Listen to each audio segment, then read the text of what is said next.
En una mañana temprana de agosto de 1986, cuando el sol apenas comenzaba a iluminar Central Park en Nueva York, ocurrió un incidente que estremecería a toda la ciudad. Alrededor de las 6 de la mañana, se encontró a una joven inconsciente en el parque.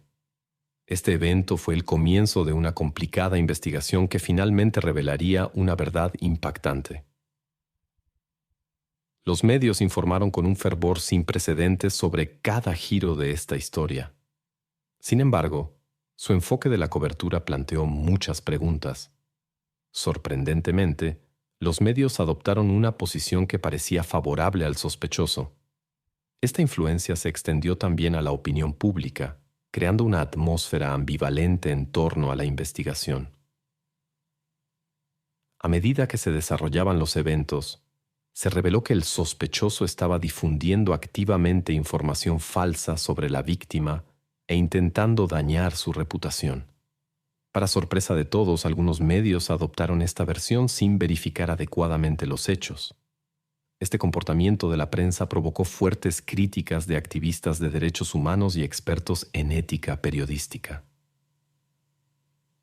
A mediados de los años 80, Nueva York se enfrentaba a una serie de eventos inquietantes que conmocionaron al público.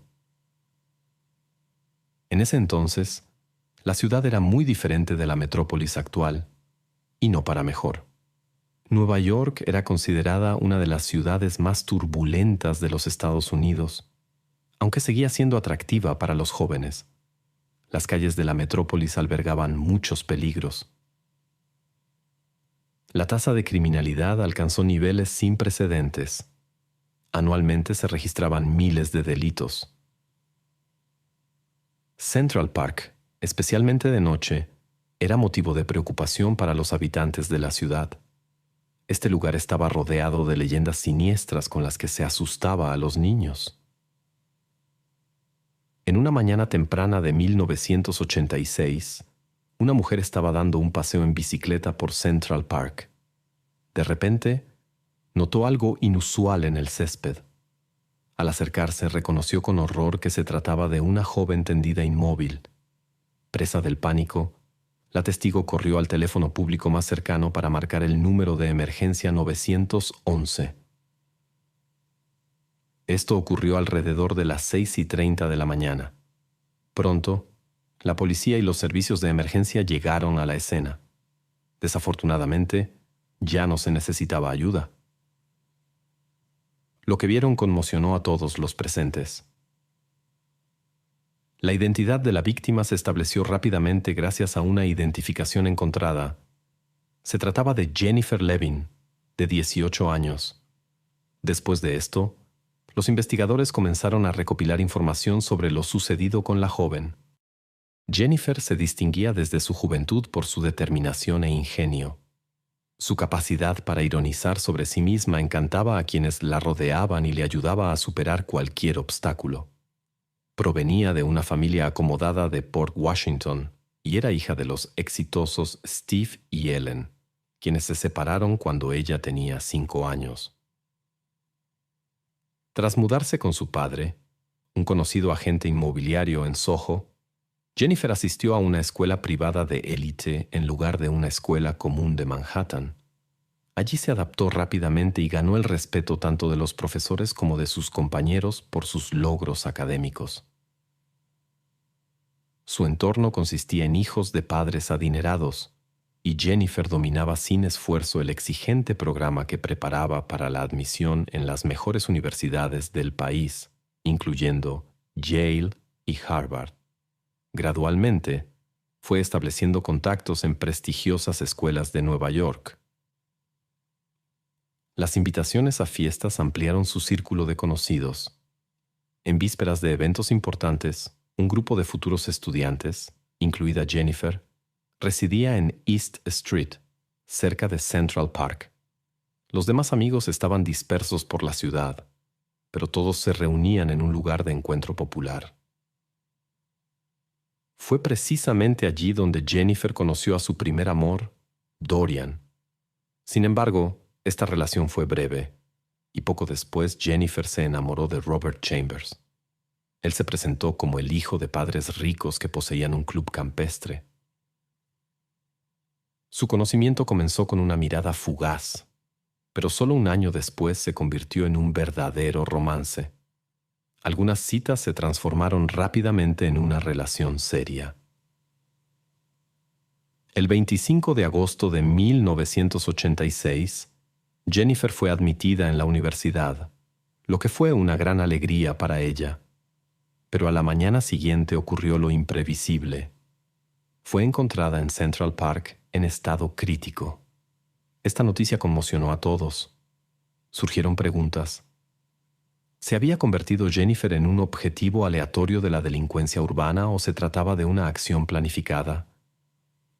En aquellos años, Nueva York estaba siendo abrumada por una ola de delitos, pero entre los muchos incidentes, la historia de Jennifer provocó una resonancia pública sin precedentes. Se ejerció una enorme presión sobre las autoridades policiales, en parte porque la víctima provenía de una conocida familia adinerada. Los investigadores sospechaban que era obra de un delincuente en serie. Un observador inexperto podría haber pensado que algo con un trato indeseado había ocurrido en este lugar inseguro. Sin embargo, los investigadores experimentados, examinando todos los detalles, sospechaban de una puesta en escena. Parecía que Jennifer estaba en una posición demasiado antinatural, como si alguien la hubiera colocado deliberadamente en una posición específica. Su ropa estaba en un estado extraño, y algunas prendas se encontraron a 100 metros del lugar del crimen. Las sospechas de los investigadores se confirmaron rápidamente. El análisis forense no reveló rastros de biomaterial de personas ajenas. Este caso atrajo la atención de los medios. Los periodistas prácticamente inundaron el parque, tratando de entender cómo tales incidentes podían ocurrir justo bajo las narices de la policía. Todos se preguntaban por qué las autoridades permanecían inactivas y si realmente era imposible garantizar la seguridad en un lugar público tan importante. Esto avivó el ambiente, especialmente en el contexto de la situación general de criminalidad en Nueva York. Los residentes de la ciudad estaban indignados. Comenzó un verdadero frenesí mediático. Los teléfonos de la policía no dejaban de sonar con llamadas de representantes de la prensa. Poco a poco, la información sobre las circunstancias del incidente se filtró a los medios. Cada suposición de los investigadores aparecía inmediatamente en los titulares y había aún más especulaciones y rumores. Sin embargo, la policía logró mantener en secreto el nombre de la víctima durante el tiempo suficiente para no interferir con el curso de la investigación. Cuando la madre se enteró del incidente, se dirigió inmediatamente a Central Park, donde se enfrentó a la peor pesadilla de su vida. A pesar del momento trágico, los reporteros rodearon a la mujer y comenzaron a abrumarla con preguntas sin consideración. Más tarde, los amigos de Jennifer y el resto de los familiares llegaron a la escena del crimen. El padre de la joven llamó entre lágrimas a sus amigos de la escuela y les contó lo sucedido.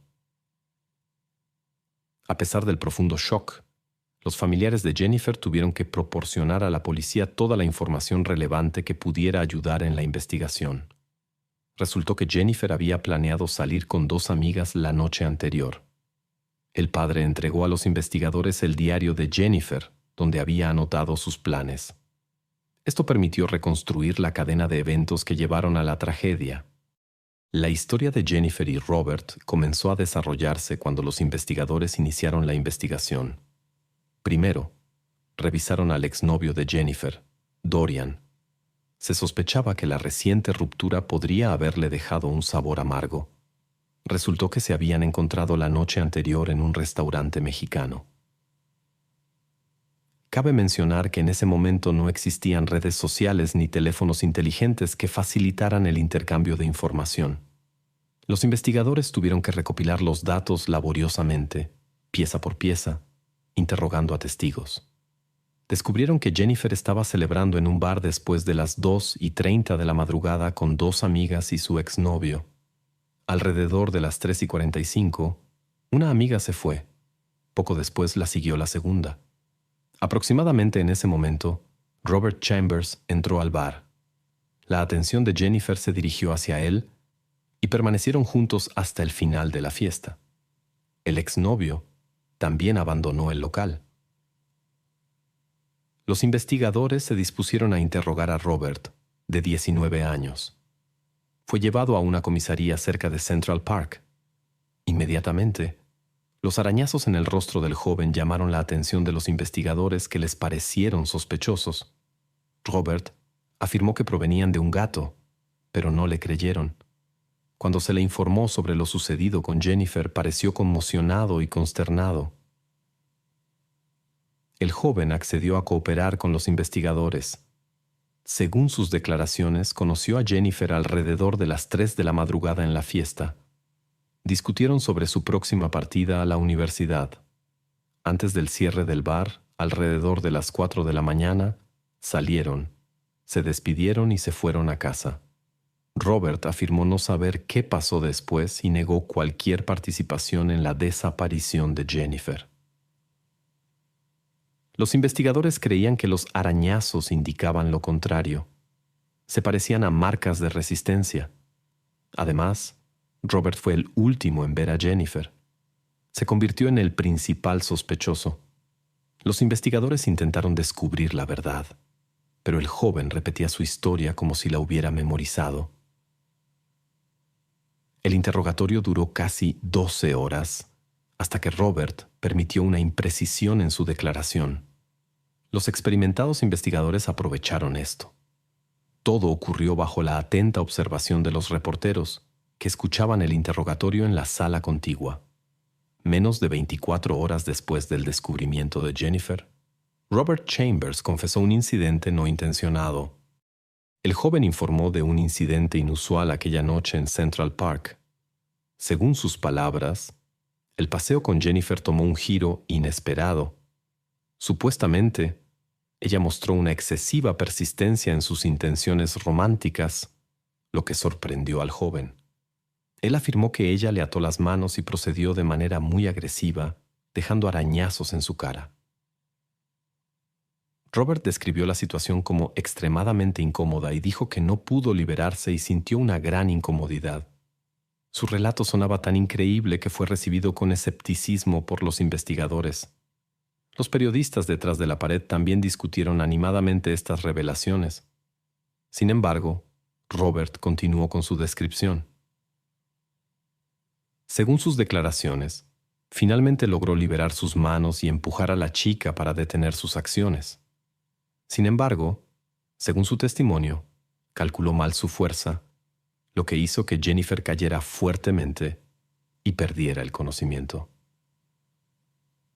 Robert afirmó que intentó hacer que Jennifer recobrara la conciencia, pero ella no respondió.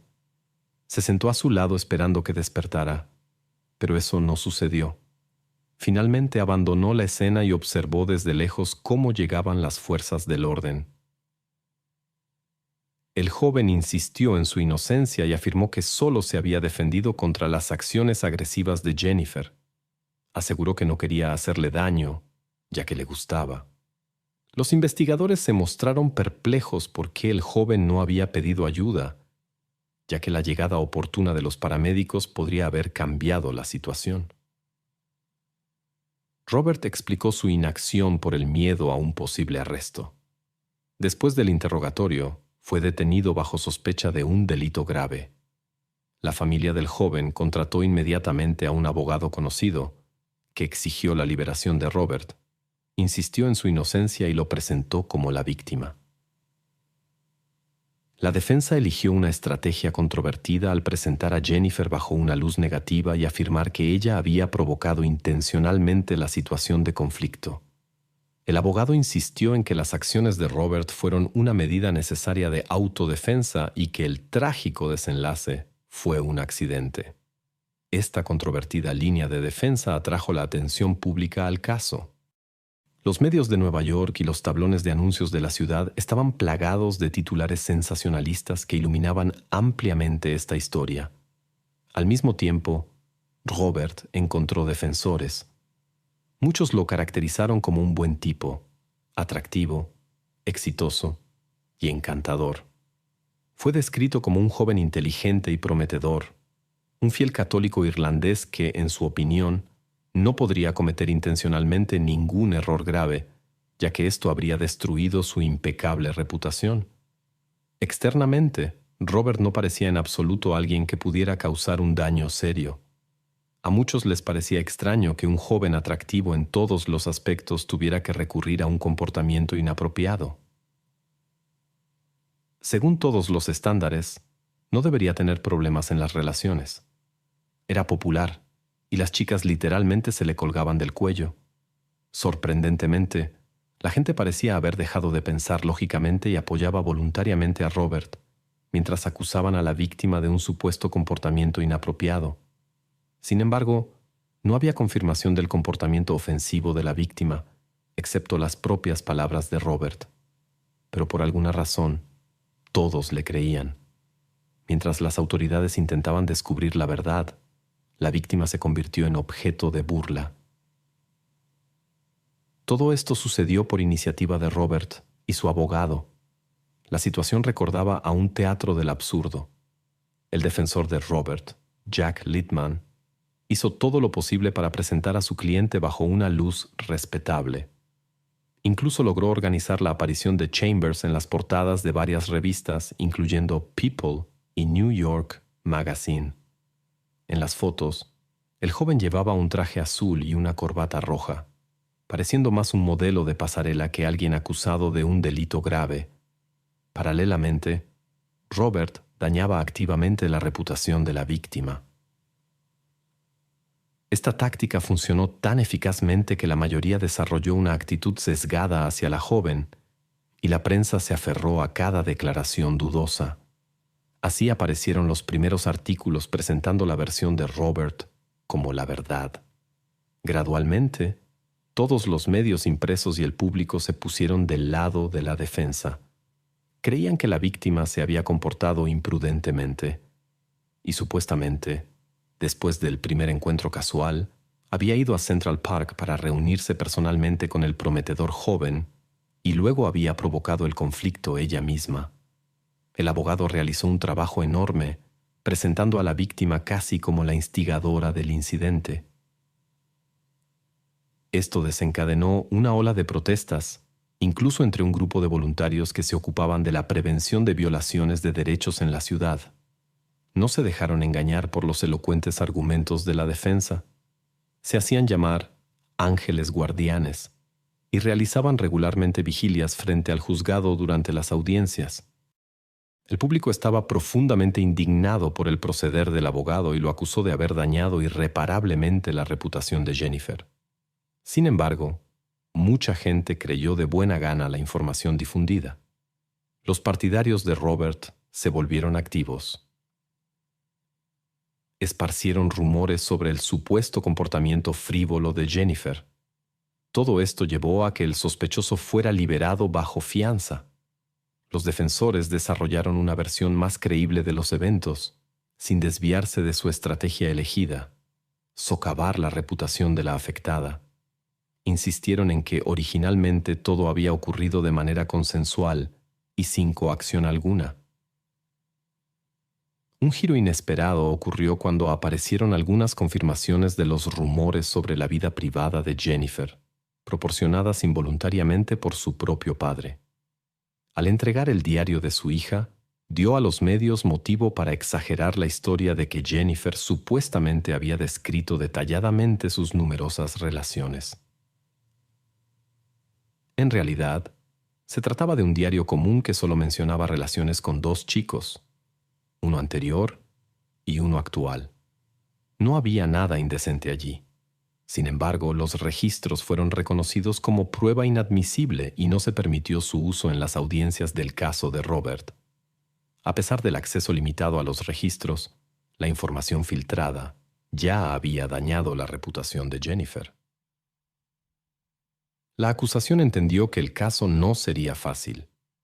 Para construir una estrategia era necesario reconstruir los eventos con precisión y entender cómo un joven de 19 años de un entorno protegido podría haber terminado en tal situación.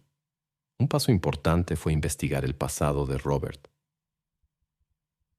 Resultó que en su corta vida había cometido más de 30 allanamientos ilegales en casas adineradas en áreas respetables. En realidad, su vida era muy diferente de la imagen que había creado de sí mismo. La familia, como se descubrió, no era en absoluto acaudalada. La madre trabajaba como enfermera en una clínica privada y dedicaba todo su tiempo al trabajo para ganar dinero. Robert no tenía ingresos legales, por lo que comenzó a participar en actividades ilegales. Esto le permitió crear la imagen de un joven rico con dinero y también mantener su dependencia de sustancias prohibidas. Entró en contacto con estas sustancias a la edad de 14 años y pasó por varios cursos de tratamiento, pero sin éxito. Robert terminó la escuela con dificultad. Luego se inscribió en una universidad, pero fue expulsado debido a problemas de rendimiento y su adicción. Después se inscribió en la Universidad de Boston, pero allí también encontró dificultades similares. Muchos conocían la difícil reputación de Robert y sus malos hábitos. ¿Jennifer planeaba terminar la relación con él? Probablemente eso fue lo que discutieron aquella noche en el bar. Una de las amigas de Jennifer afirmó haberlo sorprendido intentando sacar $40 de su bolso. Cuando la amiga lo impidió, él se enfureció. Ella quedó horrorizada al darse cuenta de hasta dónde había llegado. Esto ocurrió poco antes del incidente con Jennifer en el parque. Las investigaciones revelaron que las joyas de Jennifer habían desaparecido. Se sospechaba que habían sido vendidas para adquirir sustancias prohibidas. Sin embargo, existía la posibilidad de que el pasado de Robert no fuera considerado en el tribunal. Incluso un año después del incidente en Central Park de Nueva York, la prensa seguía informando sobre esta historia. Resultó difícil encontrar 12 jurados imparciales que no estuvieran familiarizados con el caso. Fue necesario examinar 486 candidatos para seleccionar el número requerido. El día que comenzó el juicio, la sala del tribunal estaba abarrotada de periodistas. Robert insistió en su versión de los hechos y culpó a Jennifer. Afirmó que había actuado en defensa propia y que había calculado mal su fuerza. Sin embargo, los expertos presentaron pruebas de una lucha prolongada. En el cuello de Jennifer se encontraron varias marcas que testimoniaban su desesperada resistencia. Fue durante la autodefensa que ella dejó profundos arañazos en el rostro de Robert, y no en un arrebato de pasión como él afirmaba. El acusado se negó a testificar, por lo que su pasado no pudo ser utilizado por la acusación. El juicio duró casi 3 meses. El caso resultó ser extremadamente contradictorio. Los testigos proporcionaron información inconsistente y dejaron muchas preguntas sin responder, tras lo cual el jurado se retiró a deliberar. Sin embargo, llegaron a un punto muerto. Existía la posibilidad de que la historia poco creíble de Robert pudiera ayudarlo a evadir la responsabilidad. Al 9º día, se decidió declarar nulo el juicio. El proceso fue declarado fallido. Surgieron temores de que un nuevo juicio no cambiaría la situación. La única oportunidad que le quedaba a la acusación era una confesión de culpabilidad. A Robert se le ofreció confesar su participación en un incidente sin premeditación, y finalmente accedió. El 25 de marzo de 1988, Robert expresó su pesar por lo sucedido en la sala del tribunal. Se declaró culpable de un delito menos grave y pidió perdón a los familiares de la joven por todas las pruebas que tuvieron que soportar.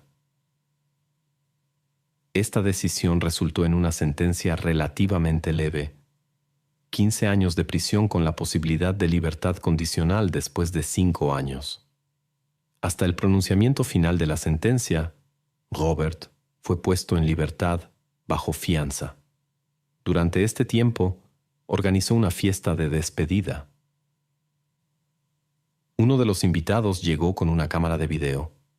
En el clímax de la fiesta, Robert, que estaba en estado de embriaguez, se volvió inesperadamente hablador. En el video, confesó el acto. No mostró remordimiento, sino que bromeó y se rió sobre lo sucedido. En prisión, Robert se convirtió inmediatamente en un recluso problemático. Participó en conflictos, y los guardias registraron repetidamente violaciones relacionadas con objetos y sustancias prohibidas. Por lo tanto, sus solicitudes de libertad condicional fueron rechazadas y cumplió los 15 años completos. Robert fue liberado en el año 2003. Más tarde, los familiares de la joven presentaron una demanda civil contra Robert. El tribunal falló a su favor y decidió que Robert debía pagar $25 millones a la familia. Sin embargo, la probabilidad de recibir esta cantidad es extremadamente baja debido a su falta de recursos. En el tribunal, Robert no hizo comentarios sobre los eventos de aquella fatídica noche. Sin embargo, en el año 2003, accedió a una entrevista y habló públicamente por primera vez sobre lo sucedido. Al comienzo de la conversación declaró que hubiera preferido el confinamiento solitario a esta entrevista si hubiera tenido la opción. Parecía que la responsabilidad por el destino de la joven estudiante pesaba mucho sobre él. Robert consideró esta conversación como una oportunidad para expresarse y, por lo tanto, decidió hablar sobre Jennifer Levin y los trágicos acontecimientos del pasado. Este hombre, que había cometido un delito grave, confesó que pensaba diariamente en aquella cuya vida había destruido. La conversación con él duró 4 horas y no perdió un minuto de intensidad. Dado el enorme interés mediático en este caso, el encuentro se convirtió en algo verdaderamente único. Sin embargo, todo parecía una farsa, como si la afectada siguiera siendo un personaje secundario, mientras toda la atención se centraba en quién le había causado daño. Robert explicó que nunca podría reparar el daño que había causado a la familia Levin. No solo era consciente de que había quitado una hija a los padres y una persona cercana a los amigos, sino también de cómo la red de mentiras que había tejido había manchado la reputación de la joven. Finalmente, reconoció su inocencia. Robert no se consideraba un monstruo, ya que sentía remordimientos. Pensaba que si fuera un monstruo, no sentiría nada, pero admitió que había actuado de manera extremadamente tonta y había cometido un error irreparable. En un momento dado, confesó que la miopía a menudo acompañaba sus acciones. El delincuente no esperaba el perdón de la sociedad, ya que entendía su imposibilidad. Sin embargo, quería disculparse y respaldar sus palabras con acciones concretas. Robert había pasado los últimos 15 años en una institución penal, lo que en su opinión era la expiación de sus actos. Admitió que estaba muy nervioso, también por la necesidad de aparecer ante los periodistas. Sin embargo, decidió hacerlo porque lo consideraba su deber. Robert era consciente de que muchos que estaban familiarizados con la historia de Jennifer podrían pensar que se había dirigido a ella para seguir engañando y presentarse bajo una luz mejor, como alguien que no era. Aunque el padre de Robert ganaba bien como gerente de crédito, fueron los esfuerzos de su madre, la inmigrante irlandesa Phyllis, los que allanaron el camino del hijo hacia los estratos sociales más altos. Para pagar las enormes facturas, trabajaba prácticamente las 24 horas del día. Sin embargo, la mujer misma afirmaba que nunca se había quejado de esta carga, ya que su hijo era el sentido de su vida y quería darle todo lo posible. Aunque el joven fue expulsado de varias instituciones educativas, su madre creía que cambiaría, terminaría su educación y desarrollaría sus mejores cualidades. Es difícil imaginar la profunda decepción que sintió en el año 1986, cuando él hizo algo imperdonable. Tras su liberación, Robert buscó sinceramente mejorar. Pero, ¿cómo se comienza una nueva vida cuando se ha perdido toda una era de cambios tras las rejas? Antes no pensaba en las consecuencias de sus acciones, lo que llevó a un desenlace trágico para una joven mujer. En una conversación con periodistas, Admitió que la responsabilidad se había convertido ahora en el principio central de su vida. Desde su juventud, Chambers atraía la atención del sexo opuesto con su apariencia. Confesó que esto había influido fuertemente en su autoestima, y la situación se agravó por hábitos nocivos. En aquel entonces gastaba varios cientos de dólares por semana en esto, una suma considerable para un estudiante común. Robert admitió que obtenía el dinero de manera deshonesta. Además, su madre lo apoyaba financieramente de todas las formas posibles. El conocer a Jennifer rápidamente se convirtió en una relación cercana. Robert estaba entonces bajo la influencia de su adicción y era consciente del peligro que representaba para los demás. La joven, sin embargo, lo veía como un amigo. Posiblemente fue precisamente esta confianza la que jugó un papel fatídico en su destino. Aquella última noche, Jennifer pasaba tiempo con amigos en un bar donde se encontró con Robert. Comenzaron una agradable conversación, y otra mujer con la que Chambers salía los notó. En un arrebato de ira, se fue y terminó la relación. Los investigadores sospechaban que esto podría haber desencadenado agresión hacia la inocente Jennifer. Sin embargo, Robert confesó que en ese momento no le importaba. En una entrevista contó cómo la joven le causó dolor y él respondió golpeando con fuerza. Después de la caída, Jennifer no pudo levantarse. A pesar de la desgracia, se asustó y no llamó a ayuda. Según Robert, había consumido un poco de alcohol esa noche. Cuando Robert se dio cuenta de lo que había sucedido, entró en estado de shock y simplemente se sentó al lado. Los ojos de la joven estaban abiertos y él los miraba fijamente. Por miedo a ser arrestado, no llamó a ayuda. Al amanecer se alejó y se sentó en un muro de piedra observando cómo se reunían periodistas y policía, llamados por una ciclista casual. Cuando las autoridades lo alejaron como a los demás curiosos, regresó a casa y se fue a dormir. Parece que Robert volvió a su estilo de vida anterior después de su liberación. En el año 2007, fue arrestado por irrumpir en el apartamento de una conocida para robar objetos de valor y distribuir sustancias prohibidas. Fue detenido en su propio apartamento en Nueva York y condenado a 19 años de prisión. Sorprendentemente, recibió una sentencia más larga por estos crímenes que por el incidente con Jennifer. Robert podría ser liberado bajo libertad condicional ya en el año 2024. Después de la tragedia, la madre de Jennifer, Ellen Levin, se convirtió en una activista que aboga por nuevas leyes para proteger a las víctimas. Gracias a sus esfuerzos, se aprobaron 13 nuevas normas en 10 años. En una entrevista con una cadena que quería restaurar la reputación de Jennifer, Ellen dijo que el recuerdo de su hija la ayudaba en esta actividad.